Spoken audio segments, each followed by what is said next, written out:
O'Reilly! You need parts? O'Reilly Auto Parts has parts. Need them fast? We've got fast. No matter what you need, we have thousands of professional parts people doing their part to make sure you have it. Product availability.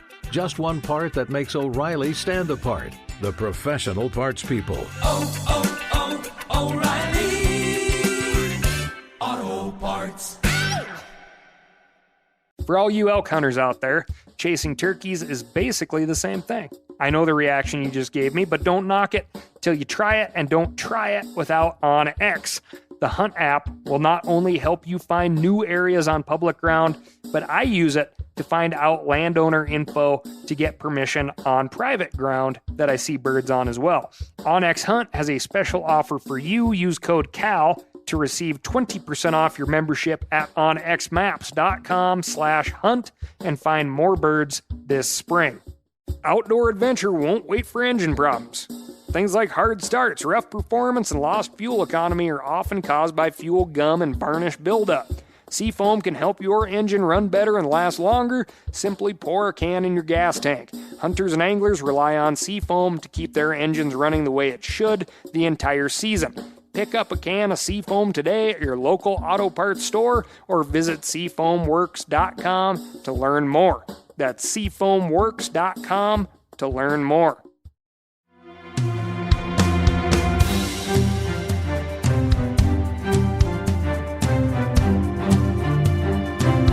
From MeatEater's World News Headquarters in Bozeman, Montana, this is Cal's Week in Review with Ryan Cal Callahan. Now, here's Cal.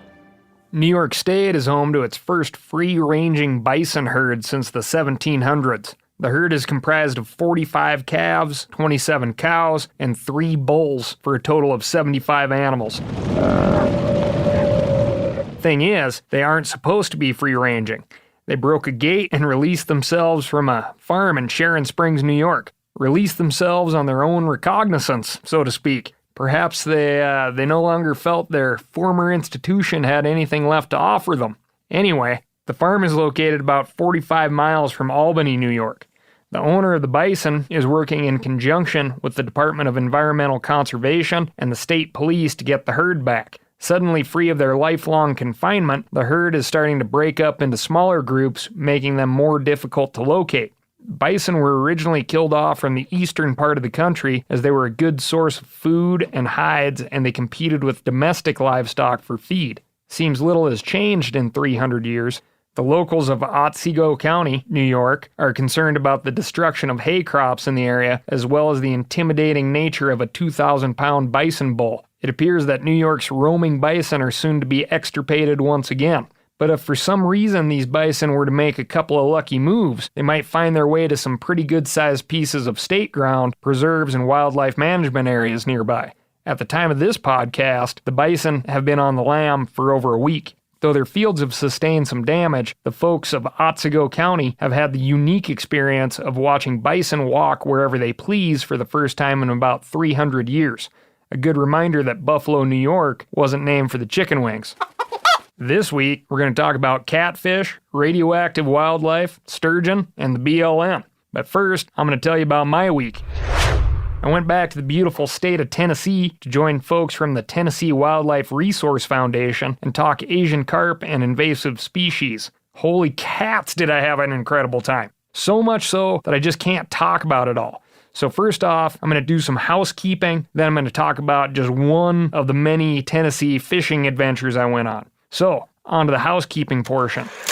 In the last episode of Cal's Week in Review, episode 13, that dealt with free buffalo rides, giant worms, and a manner of other things, I wrongfully and heinously named the lead singer of the death metal band Cannibal Corpse as Alex Webster. Alex Webster is, in fact, the bassist for Cannibal Corpse. The lead vocalist is, of course, George Corpse Grinder Fisher. Apologies to all of you out there in death metal land. My next screw up, I got my units of measure mixed up on my grizzly bear facts. Although grizzlies have been clocked at up to 41 miles per hour, they have not, as I stated last week, been sprinting at 60 miles per hour. I, to be completely honest, do not care about this mix-up as I don't think it matters in regards to tourist proximity to wildlife. But I love talking about grizzlies, and this is another opportunity to do so. The fastest human on Earth can travel at about 27 miles per hour on an optimal surface. Jamaica's Usain Bolt has the current world record for the 100-meter sprint at an astounding 9.58 seconds. Usain would have been traveling about 39.6 feet per second. Grizzly bears have been recorded running 41 miles per hour. So, even if we shave a bit off and agree to a pace of 50 feet per second, or 34 miles an hour, the grizzly would cover 100 meters in 6.56 seconds. The human is going to lose the 100-meter death dash every time. So, keep your damn distance from animals in the park. Okay. Back to Tennessee for one quick story about catfish noodling or hogging or boxing, whatever you call it, the technique is the same. Hand fishing for catfish. The angler's hand, in this case mine, is used as the rod, reel, and bait. In the spring, catfish seek out holes in submerged logs, stumps, mud banks, or in this case, man-made submerged boxes to spawn. These nest sites typically have a single point of entry, and the catfish protects its nest from intruders by facing the hole. The angler attempts to block the entrance while inserting a hand into the nest, provoking the catfish to defend its site by biting the intruding member. When the catfish bites, the angler is supposed to grab the lower lip of the cat. This was explained to me like grabbing a suitcase handle. Then, get the blocking hand through the hole onto the lip of the cat or the back of the jaw or gill plate. 2 hands on the cat is the golden rule. Apparently, they do not make catfish noodlers that are capable of one-hand catches. The bite is, in my estimation, shockingly violent and powerful. But the real rodeo begins when the tail comes free of the hole, or box in this case. A solo angler will lock their legs around the fish's tail in order to immobilize it. Imagine a full-body bear hug, only underwater and with a fish. Yeehaw! I had a spotter and a coach, Damian Lovelace, who clamped onto the tail, and we kicked for the surface. This is a seriously strange sport. I've been face-to-face with grizzly bears, screaming bull elk, and all manner of other things, but this was just different. You insert your hand into a confined, muddy space and wait for an unseen fish to bite it, violently. That said, I found it oddly transformative. If this sounds like something you want to experience, give Dennis Redden and Damian Lovelace a shout. They're good guys to hang with, and they know their stuff.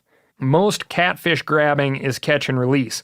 These are big, successfully reproducing fish, and they are great to admire and let go to swim off and make more big-assed catfish. When the cat grabbed my arm, in this instance, I freaked out and felt one of my fingers snap part of a gill.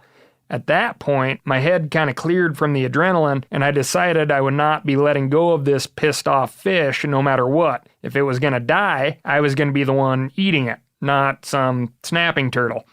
I then grabbed the cat firmly by the gills, shot my left hand in and secured the head by the gill plate. Damien seized the cat by the tail, and now I have the better part of a 28-pound catfish in the freezer and a nasty-looking road rash type situation on my forearm. Best described as a friction burn delivered by 80 grit sandpaper. O'Reilly Auto Parts are in the business of keeping your car on the road. O'Reilly Auto Parts offer friendly, helpful service and the parts knowledge you need for all your maintenance and repairs. I don't know if you stopped in at an O'Reilly lately, but I use one because we have one right not too far from my house. People there are super helpful. I don't care if I'm getting boat batteries, car parts, whatever. Love those guys. They got thousands of parts and accessories in stock, either in-store or online, so you don't have to worry if you're in a jam. The team at O'Reilly Auto Parts can test your battery for free, in or out of your car. If it needs to be replaced, they'll help you find just the right battery for your vehicle. If you need your windshield wipers replaced, a brake light fixed, quick service, they'll help you find the right part or point you to the nearest local repair shop for help. Whether you are a car aficionado or an auto novice, you will find the employees at O'Reilly Auto Parts to be knowledgeable, helpful, and best of all, friendly. The professional parts people at O'Reilly Auto Parts are your one-stop shop for all things do-it-yourself auto, You can find what you need in-store or online. Stop by O'Reilly Auto Parts today or visit us at O'ReillyAuto.com/meat-eater. That's O'ReillyAuto.com/meat-eater. For all you elk hunters out there, chasing turkeys is basically the same thing. I know the reaction you just gave me, but don't knock it till you try it, and don't try it without OnX. The Hunt app will not only help you find new areas on public ground, but I use it to find out landowner info to get permission on private ground that I see birds on as well. OnX Hunt has a special offer for you. Use code CAL to receive 20% off your membership at onxmaps.com/hunt and find more birds this spring. Now, a lot of you guys are familiar with the old hunting tradition of eating, some organ, the heart or a chunk of liver off the first animal you kill. I had that when I was a little kid, and it was a big deal. Organ meats were always prized by frontier people who knew the importance of getting a lot of different minerals and nutrients. And as often is the case, those guys were onto something, because organs are among the most nutrient-rich foods on the planet. And you can get the same benefits your ancestors craved via convenient daily capsules from Heart and Soil, made exclusively from regeneratively raised, grass-fed, and finished cattle.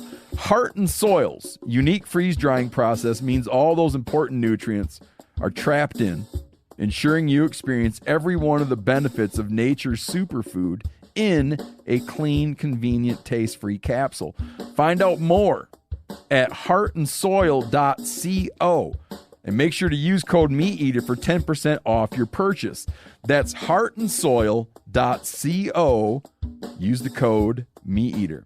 Moving on, but sticking with the topic of gills, some recent viral videos on Facebook and YouTube have inspired anglers to start keeping a bottle of Mountain Dew on them at all times. And no, it's not for the caffeine and sugar high. Instead, fishermen are supposed to use this magical elixir as a healing agent to save fish with bleeding gills. Those promoting this theory claim that dumping soda on a fish's wound will stop the hemorrhaging via cauterization. These anglers have their hearts in the right place, but not their heads. If it were true that soda cauterizes gills, then that would stop their gas exchange, which is crucial for fish to, breathe. What these anglers are accomplishing is overhandling fish and introducing a foreign substance to their delicate gills. As one aquatic ecologist told MeatEater in an interview, my initial take is that the acidic nature of soda is bad for sensitive gill tissues. The best thing one could do is get the fish back in water that's the appropriate temp. This soda on fish gills debate will soon come to an end, though. Carleton University in Canada is halfway through a study testing this theory. Their research is scheduled to wrap up sometime this summer, but the lead biologist has said that he's not ready to make any predictions quite yet.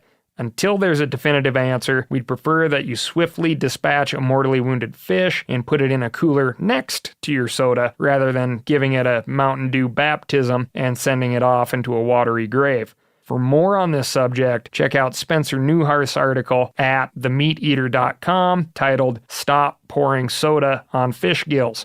For more on Mountain Dew, here's a fun fact for you. One of the original slogans for the soda, introduced in 1940, was, "It'll tickle your inner."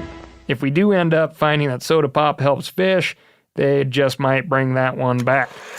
If you're into pop culture, what the kids are watching on the tube, you're probably like my buddies and have already binge-watched the HBO series Chernobyl. Well, these next quick hitters are just for you. And, as a bonus, if you're into doing things in the out-of-doors, these next quick hitters are for you too. The Chernobyl nuclear disaster occurred back in April of 1986 and is considered to be the worst nuclear disaster in history. A meltdown of reactors 4 and 3 resulted in heavy amounts of radioactive contamination across parts of Belarus, Ukraine, Russia, and many other countries depending on where the wind blew. Pripyat was one of the worker towns that was immediately evacuated. With little human activity in the 1,000-plus mile Chernobyl exclusion zone for 3 decades, wild animals have taken refuge there. One survey in the area documented horses, wolves, badgers, swans, moose, elk, turtles, deer, foxes, beavers, boars, bison, mink, hares, otters, lynx, eagles, rodents, storks, bats, and owls. Phew! There's a grab bag of oddities among the radioactive Pripyat critters, including cows with toxic milk, owls with soft beaks, mink with sterile sperm, eagles with visible tumors, badgers with smaller brains, rabbits with cataracts, pigs with 5 legs, and catfish with 2 jaws. No word on if any teenage turtles with ninja skills that love pizza or spiders passing on incredible abilities to puny high school kids have ever been discovered. Mutations and nuclear fallout be damned, many wild animals are obviously booming in the exclusion zone. Specifically, those at the top of the food chain are thriving. Wolves and bears now outnumber the amount of humans working around Chernobyl, and fox and raccoon dog populations are on the rise. Quick sidebar here, a raccoon dog is neither a dog nor a raccoon. The raccoon dog is found throughout Asia and is closely related to the fox. Another couple of fun facts, the raccoon dog is the only canid that hibernates. And, in Japanese folklore, the raccoon dog is called tanuki. The tanuki is often depicted with a giant scrotum, which represents good luck with money, for some reason unknown to me.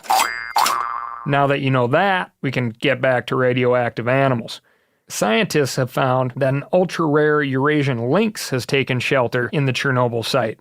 The 50 to 60 pound lynx was nearly driven to extinction by overhunting, but now there are hundreds of them taking advantage of the lack of humans. Speaking of cats, if your animal-loving soft heart is crying out for the animals of Chernobyl, there's a non-profit that recently announced you can now adopt a radioactive cat or dog.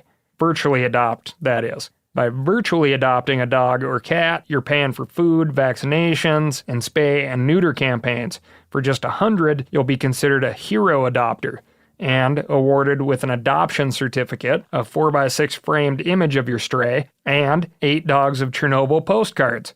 As all of you know, I'm a proponent of fixing feral cats, so this adoption program for sad-eyed pets is Ol' Cal and probably Sarah McLachlan approved. In the arms of the angel. Just kidding, of course. If you want to help stray critters, I believe in doing so locally. Moving over to the big fish desk. Those of you who follow the Meat Eater's social media accounts may be familiar with Jeffrey. My name's Jeff. You can call me Jeffrey. The obnoxious fishing character we invented to promote some of our website articles. Hey, camera lady. My mustache is up here. Folks seem to think that Jeffrey was my disappointing little brother or maybe unwanted, illegitimate love child. He's not. His real name is Carl. He works in our production department. He plays the bass and is an actual, real-life fan of the death metal band Cannibal Corpse. I'm not joking. And he's a very nice guy. Oh, that one's firm and real floppy. Anyway, if you watch those videos, you'll know that Jeffrey is all about catching dinosaurs. And a group of kids in Edina, Minnesota, I believe they call it Edina, a suburb of Minneapolis, actually did catch a kind of dinosaur recently. The pack of free-ranging children were having a little unsupervised summertime fun, a practice we strongly support here at Meat Eater. The kids were playing on a Minnehaha Creek when one of them spotted an enormous fish finning in the skinny water. One adventurous youth fashioned a slipknot snare with a length of rope he must have fished out of his dad's garage. Then the precocious little bugger slipped the rope over the fish and found himself attached to a 6-foot-long lake sturgeon, roughly 7 times the kid's age. The kids did what curious children are wont to do and dragged the poor beast up on shore to examine it, but soon remembered that the fish can't breathe out of water. They didn't want to kill such a cool critter and released it back into the creek, a little bit banged up, but otherwise all right. You can watch all this for yourself on YouTube. The question, though, is how did an approximately 70-year-old lake sturgeon wind up in a small suburban creek with no known sturgeon population? Lake sturgeon are native to the Mississippi River, into which Minnehaha Creek does eventually flow, but a waterfall blocks fish from swimming up the creek. The only other explanation is that it came downstream from Lake Minnetonka. Though the Minnesota Department of Natural Resources has never found any evidence of a live sturgeon in that lake, rumors of their existence are widespread. For now, local DNR officers are on the hunt for the sturgeon with hopes of capturing it and relocating it to the Mississippi, where maybe it can reunite with others of its kind and help perpetuate the species. I, for one, love so many elements about this story, but particularly the part where suburban kids got to interact with an enormous wild fish. That's rare these days. Sturgeon are incredibly cool, prehistoric creatures going back 200 million years. Instead of scales, they have rows of bony plates called scutes, similar to the skin of a crocodile or bird feet. North America has 9 different species of sturgeon, though most of them are now vulnerable, threatened, or endangered. In the 1800s, sturgeon could be found up and down the East Coast from Labrador to Florida, across the Gulf Coast from Tampa to Louisiana, on the West Coast from California to British Columbia, throughout the Great Lakes, and in the Missouri River system clear up to Montana and Idaho. Adult sturgeon spend most of their time feeding either in very large lakes or marine estuaries, and then migrate up rivers to spawn.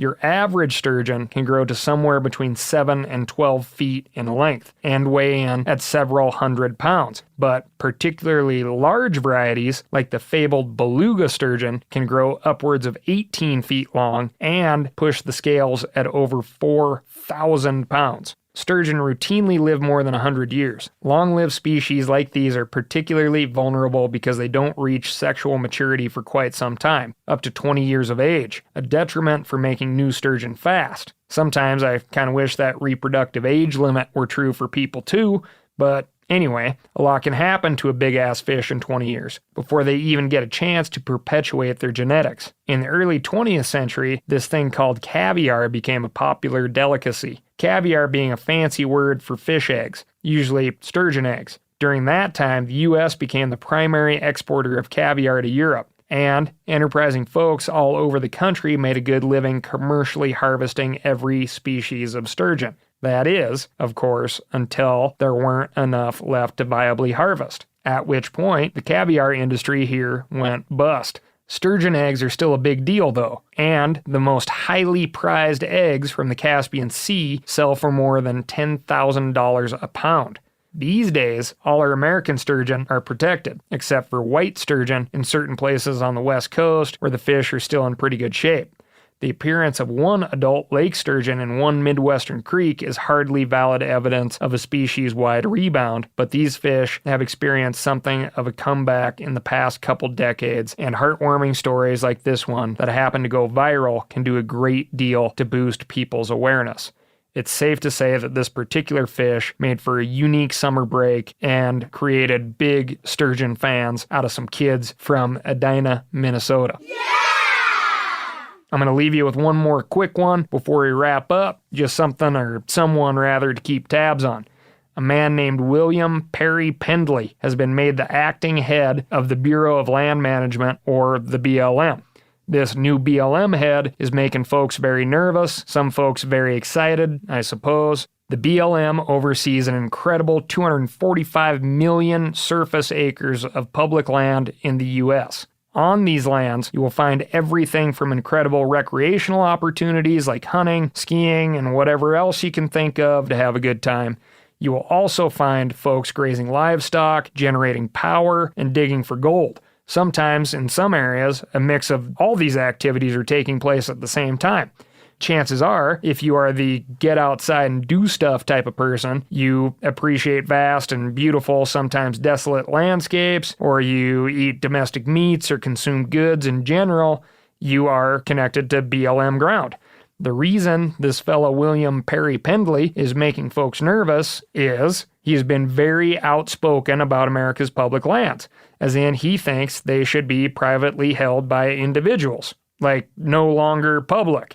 Lots of questions have been raised as to how a person with these types of ideas could be at the helm of roughly 10% of the ground in America, the ground that feeds us, keeps us happy and healthy, and gives us power for our towns and cities. I certainly do not have an answer to that, but I do know that this situation is something we as co-owners of these public grounds need to keep an eye on. So go out, enjoy your public lands and waters this week, breathe deep that clean air, take stock of our collective holdings, And if, suspect things start happening on BLM ground, just call your duly elected officials and let them know how much that BLM ground means to you and how badly you do not want it messed up, or, in the worst case scenario, sold to some dude or corporation or other country maybe that's going to put a big old no trespassing sign on it. Well, that's all I've got for this week. Thanks for listening to Cal's Week in Review. Please let me know where I've screwed up and what I should be paying attention to by writing in to askcal@themeateater.com. That's askcal@themeateater.com. Please subscribe, leave me a review by hitting that furthest right-hand star. Thanks again, and I'll talk to you next week.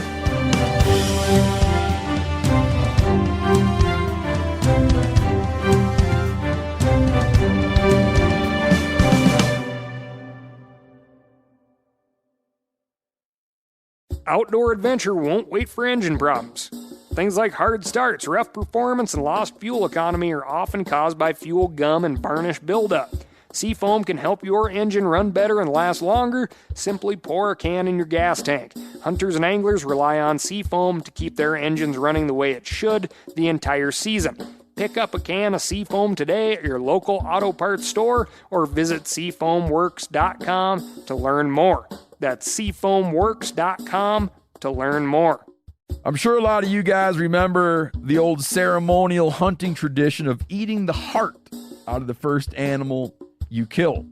Meat from those organs are among the most nutrient-rich foods on the planet. You can get those same benefits your ancestors craved via convenient daily capsules from Heart and Soil. Find out more at heartandsoil.co. And remember, use code MeatEater for 10% off your purchase.